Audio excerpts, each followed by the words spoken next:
একটি খেজুর গাছে সাধারণত একটি মাথা থাকা স্বাভাবিক হলেও এই গাছে রয়েছে 22টি মাথা। একই কাণ্ডের ওপর 22 মাথাওয়ালা এই গাছটির সন্ধান মিলেছে ঝিনাইদহের কোটচাঁদপুর উপজেলার বাহারামপুর গ্রামে। অদ্ভুত এই খেজুর গাছটিকে কেন্দ্র করে এলাকা জুড়ে প্রচলিত রয়েছে নানান ধারণা। আনুমানিক 30 বছর আগে বাহারামপুরের কৃষক সোলাইমানের জমিতে প্রাকৃতিকভাবেই জন্ম নেয় এই গাছটি। শুরুর দিকে গাছ থেকে রস আহরণ করা সম্ভব হলেও এখন মাথা গজানোর পরে আর গাছ থেকে তা সংগ্রহ করা সম্ভব হয় না। আগে 27 থেকে 28টি মাথা থাকলেও এখন দৃশ্যমান রয়েছে 22টি, আর সতেজ রয়েছে 12টি। বিষয়টি অদ্ভুত ও অলৌকিক মনে করছেন অনেকেই। গাছটি দেখতে রীতিমতো বিভিন্ন স্থান থেকে ছুটে আসেন কৌতূহলী মানুষ। আগে ছিল 90 মাথা, এখন 22 মাথা আছে। এই গাছটা কেটেছে 24-25 বছর ধরে, এখন আর কাটতে পারে না। এই গাছটার নাম অনেক দূর দূরান্ত লোক এসে দেখে, অনেক দূর দূরান্তের লোক আসে দেখে। আগে কাটতো রস হইতে, এখন হয় না। এখন এইভাবে মাথা মানুষ তো করে, কিছু কিছু লোক আসে। গাছটা ছোটোবেলায় দেখেছি তো একটা দুটো মাথা হতে হতে মোট প্রায় 30-এর উপরে মাথা হয়ে যায়। আমি সেই জন্মের পরে থেকেই দেখে আসছি। রোগ মানুষ তো নয়, হয়তো যারা মেয়ে ছেলেপিলে ভালো বোঝে না, তারা হয়তো দেখা যায় যে এখানে যখন 22টা মাথা হয়ে গেছে একটা খেজুর গাছে, তাহলে নিশ্চয়ই মনে হয় এখানে মানে কিছু আছে। ওই দেখা যাচ্ছে মাল্লি টাল্লি দিয়ে থেকে গেল, পরে হয়তো নিয়ে গেল, এইভাবে। আর এটা অলৌকিক মতন জিনিস, এইগুলো দেখলে মনে হয় মানুষজন খুশি হবে।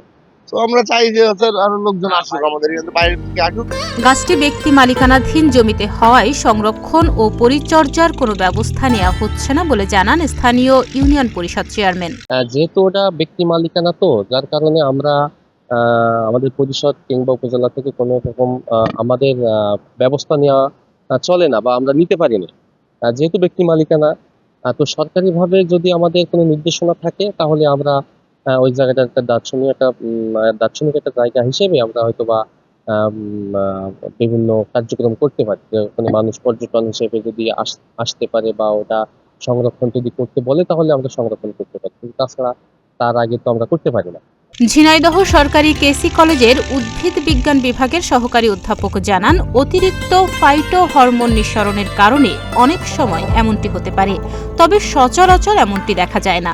যে সমস্ত উদ্ভিদ মনোকাটিলিডন অর্থাৎ একবীজপত্রী, যেমন খেজুর গাছ, তাল গাছ, নারকেল গাছ, সুপারি গাছ, এই সমস্ত গাছের কোনো শাখা প্রশাখা থাকে না, কিন্তু খেজুর গাছের কখনো কখনো এটা দেখা যায়। তাহলে এর কারণটা কি?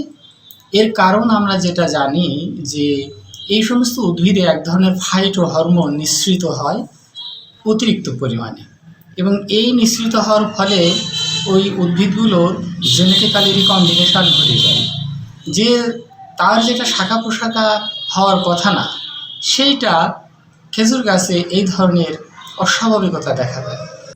এদিকে অনেকেই গাছটি অলৌকিক মনে করে রোগমুক্তি কামনা ও শুভ কিছু আশার মানত করছেন, যা আধুনিক মনস্করা পাগলামিও বলছেন। তাহমিয়া ইয়াসমিন, প্রতিদিনের বাংলাদেশ।